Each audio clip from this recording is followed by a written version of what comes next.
Welcome to On the Brink, a fresh lens to take you and your business to new heights. Hi, I'm Andi Simon. I'm your host. And as you know, On the Brink with Andi Simon is all about getting you off the brink. My job is to help you soar. And to do that, you often need to see, feel, and think in new ways. And to do that, I have to bring you amazing guest interviewees who can help you do some things in very different ways. We get all anchored into what we think is the way we should do it, but now's a great time for us to change. I used to preach if you want to change, have a crisis or create one. Little did I know we would be facing a pandemic, an economic crisis, all kinds of racial issues. And now is time for us to think about where we're going and how we're going to do that. So I have a great guest for us today. And for those of you who are watching or listening, I can only tell you it's a pleasure to bring to you these wonderful people. Kelly Ruta today is a guest that I can't wait to share with you because she's just doing some marvelous things to help people change. And she's very pretty. Kelly Ruta's flagship mindset mastery program, Becoming Limitless, is often referred to as the Harvard of mindset training for entrepreneurs. She's going to tell you about that. But mindset and how we manage our minds, collaborate with our minds, isn't inconsequential. Because at the end of the day, you can tell your mind to think whatever it is you want it to think. And she's smiling at me, but I know that you can change what isn't good today into something great just by changing the story, the words you use, and how you visualize it. I know that doesn't sound hard. Why do we make it so hard? So we're going to collaborate with our mind today about lots of things. What Kelly loves to do is teach the tools and skills for up-level entrepreneurs and help their mindsets change, their actions and identities, all to help them ascend to the next level and achieve limitless success in the business world. So this is for you listeners and viewers, both about how to do this for yourself, and that's essential for your business. She was a former clinical psychotherapist, and so she really understands the ins and outs of smashing upper limits. I call them myths, but they are exactly the same, and has worked with thousands of women through her therapy, speaking events, and coaching over the last 25 years. Her current coaching encompasses her clinical training, her technical education, expertise, experience. This is a very smart, savvy lady who's going to help you do what I love to help you do, see things through a fresh lens.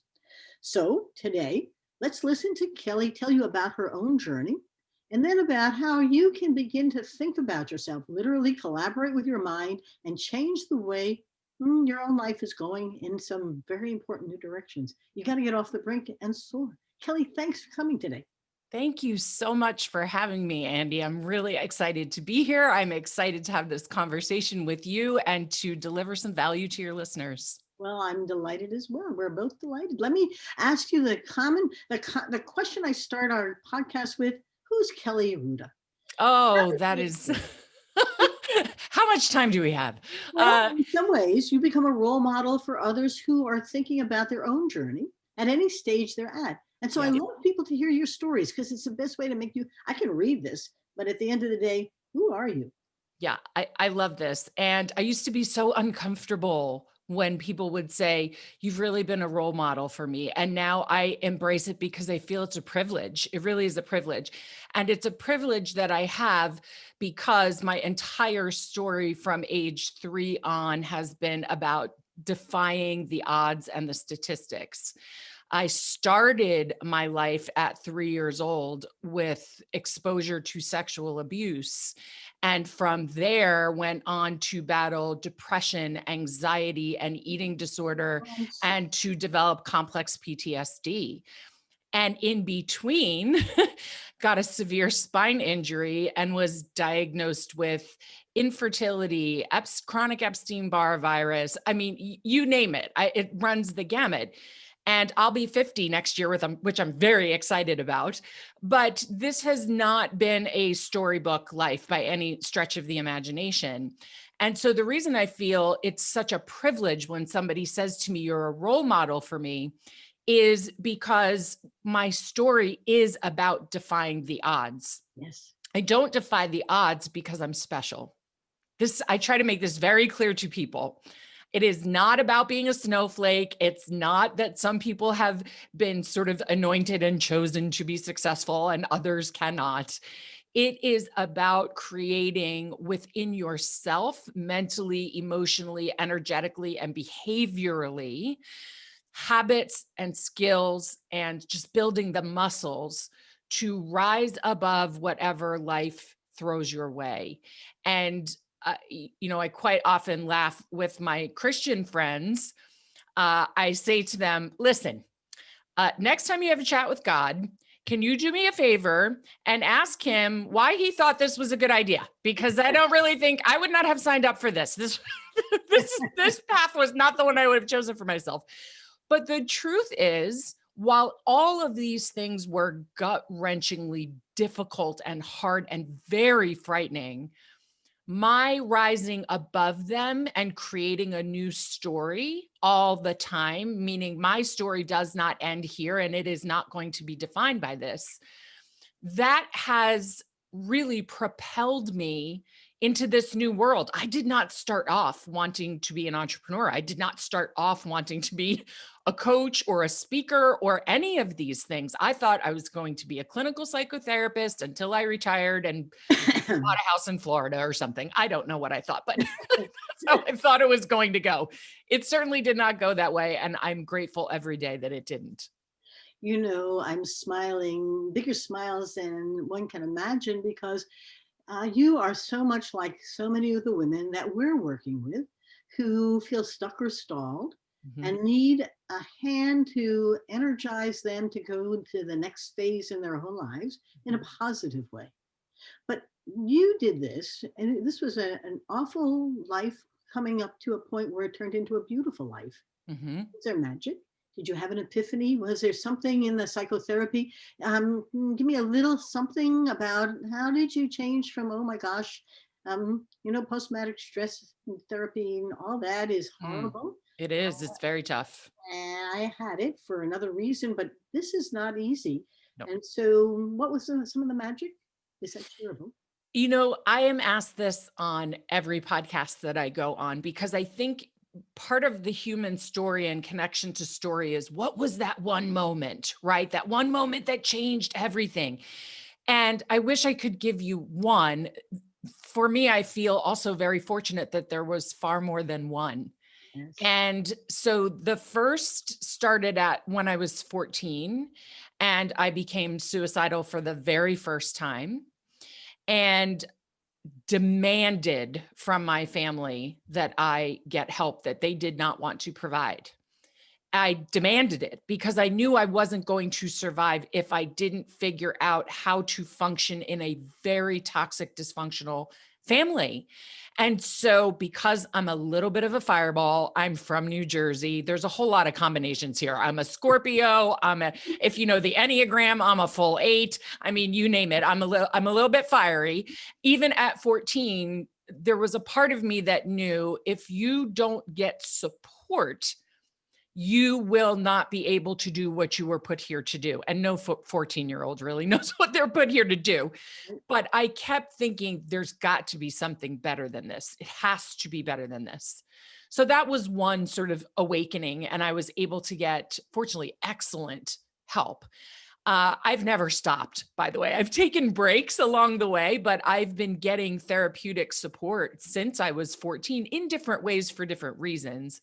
But I am a firm believer in the power of a very well-trained therapist, counselor, or psychologist.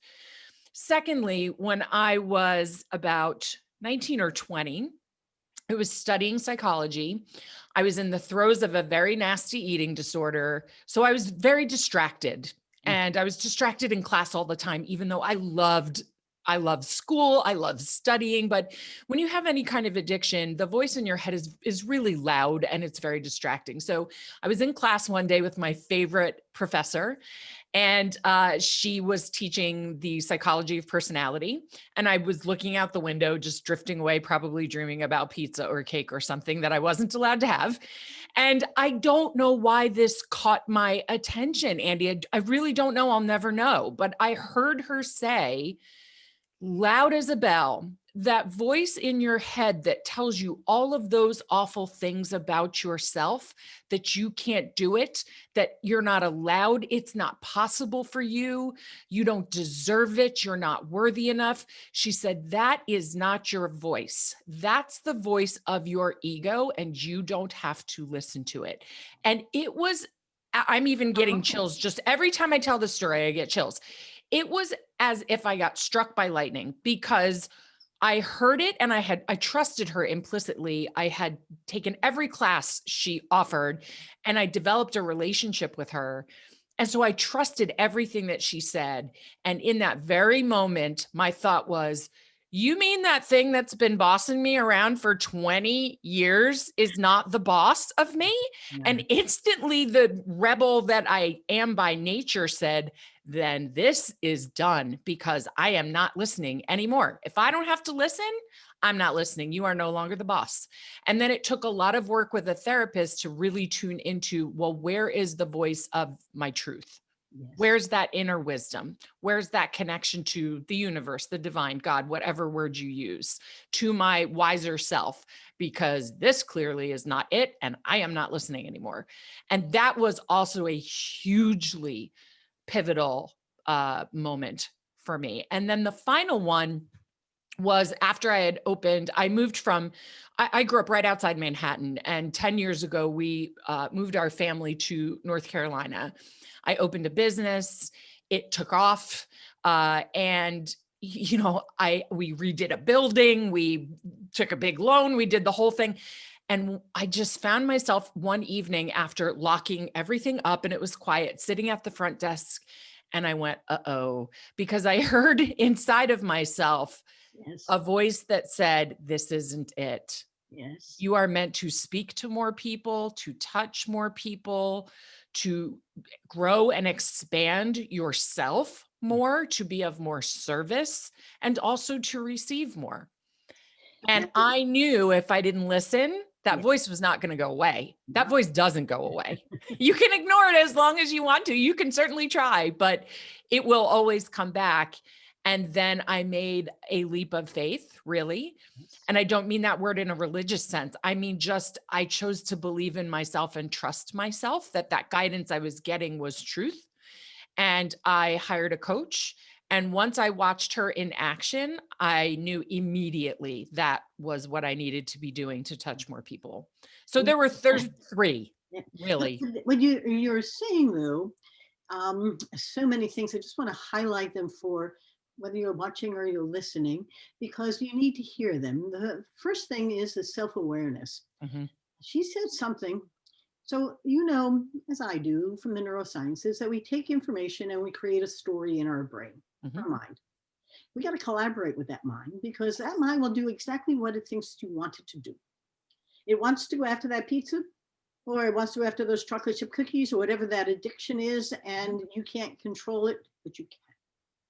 And you can control the way that mind is thinking about your story if you collaborate with it, as opposed to, it's owning you. The next thing is that there's that story is in pictures. Mm-hmm. And you already began to visualize yourself in a different fashion. You said, this is not what I'm going to be. Mm-hmm. This is success. No, it's not. And so all of a sudden you can say, I can do something else. And then you saw a coach. Mm-hmm. And something unfamiliar became familiar. Mm-hmm. And our brain, that amygdala, loves to hijack that unfamiliar, because I don't know how to do that. Oh, sure you do. And so all of a sudden Kelly Ruta came up with a new person, literally. And you didn't let that ego control who you were. You began to create a well-being for yourself and a new direction. Now, I say that because there are a bunch of women I'm working with now, as I had mentioned, to help them rethink. And they say to me, you're giving me hope. And I'm trying to be humble about what is hope. Mm-hmm. Because you were a therapist, I'm asking a lot of questions. I'm letting them go through a process of self-discovery and awakening. But that door gets opened a little and it closes fast. It opens a little, it closes fast. Mm-hmm. Whatever that psychology professor was saying got inside the door and became that epiphany. Mm-hmm. And all of a sudden you saw it in a different way. And so as you're thinking about it, how did that lead you then to become a coach, an entrepreneur, the psychotherapist, and this whole new program? Because you haven't stopped growing, you're not going to stop. But there's something in between what happened and then how you got to something new that's Mhm. been absolutely a brilliant transformation of you and all the folks you're touching. How'd that happen? It happened step by step, and I want to be very explicit about that because I think we get snapshots of people's businesses and journeys on social media that makes things look like they happen overnight or yeah, instantaneous sort of growth or success. And I'm not saying that that doesn't happen once in a while when you have a, an instant change or aha or whatever. I'm not saying it's impossible, but the reality of the situation is that this is a journey. And Yes. our brain would much prefer for us to focus on the arrival than the journey, which is a little bit uncomfortable. But really, it was a process of leaning into further study for me because my business is built on ethics first. And so when I teach and I coach, it is absolutely non-negotiable that I am teaching and coaching from the latest hard science, soft science, best practices, things like that. So, excuse me, I learned from brilliant people. I make sure I continue to learn from brilliant people and I infuse that into my work, but not without practicing it on myself first. Uh-huh. That's very, very important. That's number one. Number two, I was a therapist for 20 years. And what I noticed in therapy was a lot of my clients who became really mentally healthy and emotionally healthy, especially the women, all of a sudden realized, oh, when this got better, I realized I have these deep yearnings and desires for so much more. I want to start a business. I want to sell my house and travel. I want to get a divorce. I want to, they wanted to reinvent themselves in so many incredible ways. And it wasn't proper for me to continue therapy for that. You don't need therapy for that, but you do need a coach. And that excited me so much to be, not that we ignore the past in coaching. When it comes up, we deal with it, but it is so future focused. And that's where the hope comes in. Because while your future can be very exciting and very exhilarating and very just uplifting, it's also going to trigger in you a great degree of resistance, which is part of the human condition. Yes. The minute we go to stretch out of what's called our comfort zone, the ego, the brain, the unconscious mind will all throw up walls that are meant to keep you where you are because the ego believes that's dangerous. And everything you've done already, well, we've already proven that you can, survive that. So as long as we just stay here, we don't go any further, everybody's good. That's exactly right. It's safe. It's familiar. Right. Your community around you reinforces it. It's the box you've been put in, and you know it really well. You're just not happy in it. Yes. And you just made such a powerful point that I want to zero in on for 1 second that has been a really important part of my journey, which is that I do not do this by myself. Yes. Because if I counted up the number of people who told me I was crazy for leaving a fully booked out with a waiting list psychotherapy practice, a huge graduate school loan, and a business loan to start what looked like to them crazy thing. If I had $1 for every person, I could close my business basically. So I think it's really important that we intentionally and mindfully create relationships, whether they are professional in a mastermind, a coaching program, a mentorship, something like that, or even in your friend circles, relationships that support your crazy. Because as I tell my clients all the time, it's only crazy till you do it. Yes, that's right. And people project their stuff on you because they say, oh, I wish I could do something so brave. You can. You just chose not to.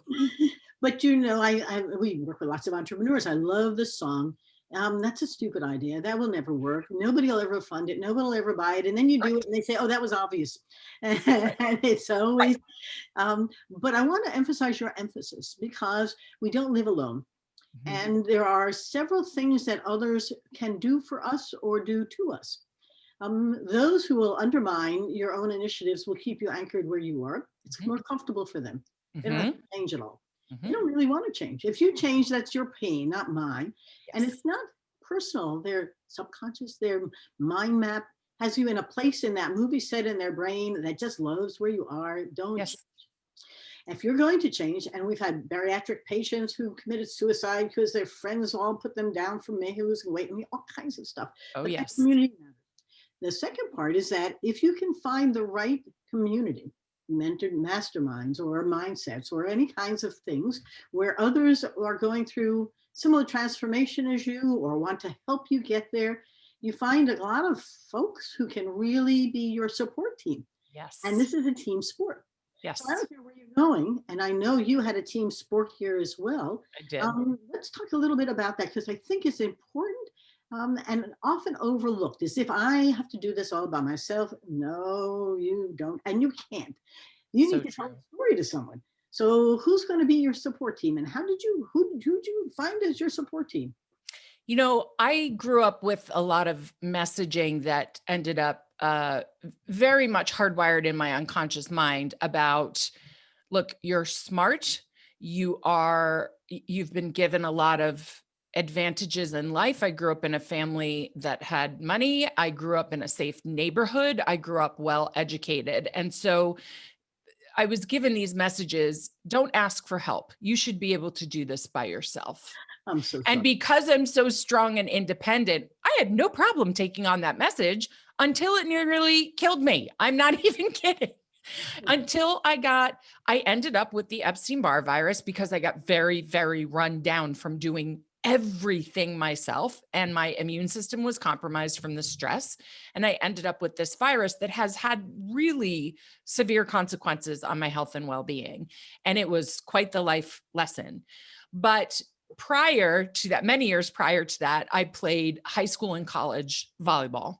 Uh-huh. And what I learned then was you can create a family of choice. And that's what I did with my teammates. And we did that for each other. And that was such a powerful experience for me to have these people have my back all the time without question. Yes.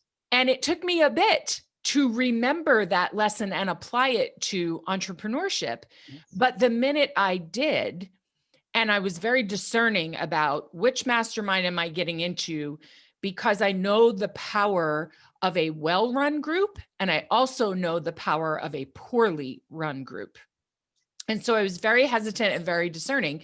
But the moment I got into a fabulous mastermind, it changed everything for me because it was not women competing against each other. Nobody was cutting another person down. There was no behind the back nonsense. There was no, I'm going to step on you to get where I need to go. None of that was going on. It was women all shining without apology. And that shine gave each of us permission to shine brighter. And also, it was always, how can I help you do more? How can I help you be more? How can I help you make this easier on yourself? Always, without wanting anything in return. Yep. And so it was so powerful that I very quickly transitioned from one-on-one work in coaching to group work in coaching. Also, because I have some issues. I'm not going to lie, Andi, about the coaching industry. I have some issues about some of it. And part of what I have been troubled by is people who have come to me and shared their group experiences when a group was run very poorly by somebody who knew maybe how to teach a strategy or a blueprint or a framework, but didn't know how to guide human beings into themselves and then back out. And so for me, that I'm well versed with how to handle trauma, dysfunction, anything that comes up. So for me, my groups are grounded in safety because I've seen when women show up and feel safe to be seen and heard and held and just be the truest, most authentic version of themselves, they grow at such an exponential rate. Sometimes it's mind blowing. So I wanted to pass on my own experience and create the same thing for other women, that they could come together, change their stories about what it's like to be with other successful, ambitious women, especially if you came out of corporate to start a business. This is a whole different jam. Yeah. And to help them just speed up the process with more ease and support to make the leap from where they are towards where they want to be. Are these virtual or are they in person? They are virtual. Everything is virtual with the exception of an annual event, which this year I did virtually. But I do like to gather once a year for a 3-day event.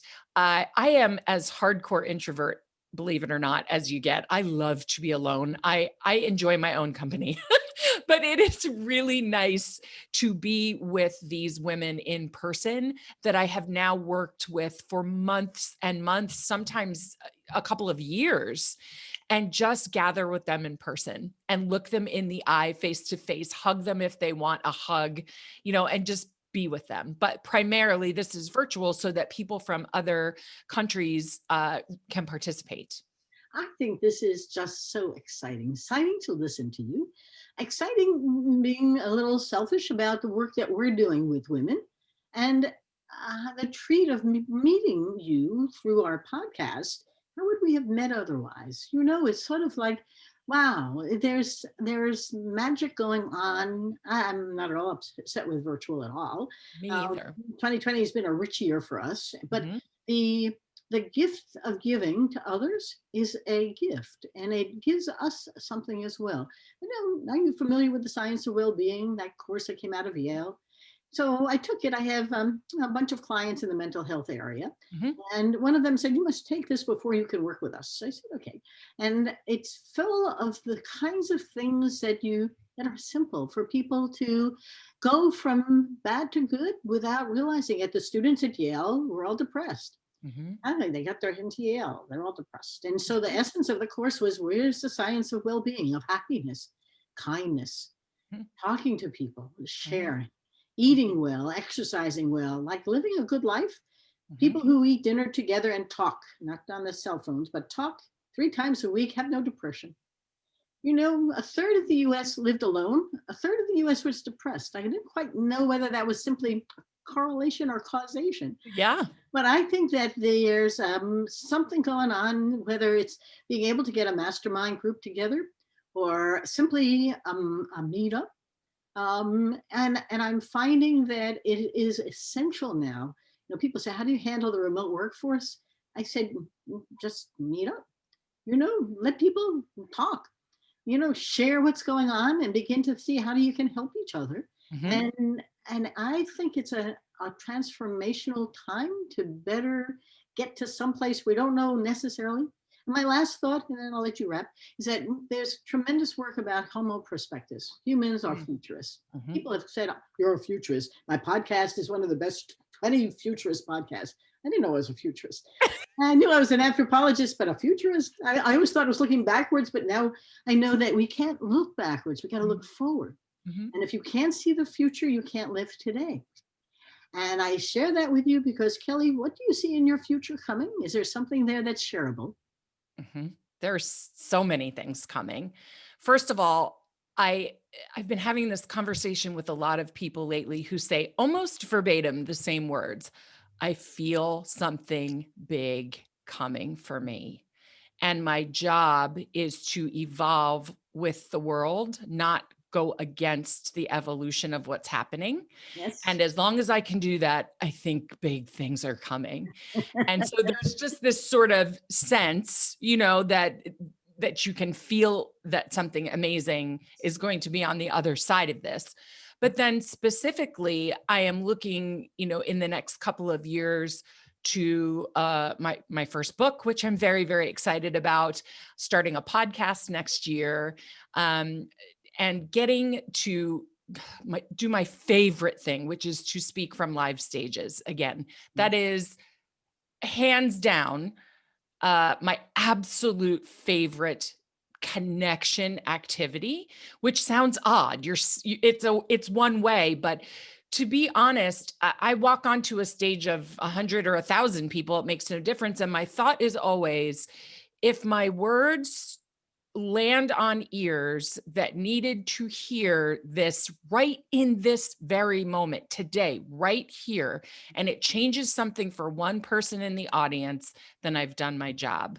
And afterwards, I get to talk to all these people. We meet up and we talk. And so a lot more stage appearances for me, because they bring me great joy. They build my business wonderfully, but also just the connection with people is phenomenal. So I feel those things are all coming and more. I feel that's just maybe the tip of the iceberg.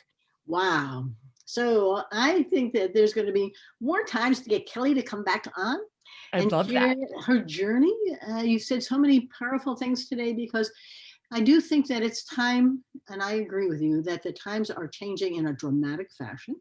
You know, there's some great research that the secret of our human success is on telling the story and changing our minds and growing. You know, that quantum leap in our brain 75,000 years ago, when things all of a sudden went from being a thing to having meaning.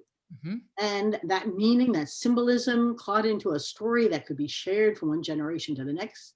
And it's time to maybe change that as well. And Mhm. I think this is a particularly powerful year for women. 100 years since we got the vote, really. And what have we done with it, really? Now it's time to do it. And Yes. so it's a great time for us to work together to help women and men change our lives and those of our kids and grandkids who are coming. So I think this is great. If they'd like to reach you, Kelly, where might they reach you? It's so easy to reach me. So you can connect with me through my website, which is very simply kellyruta.com.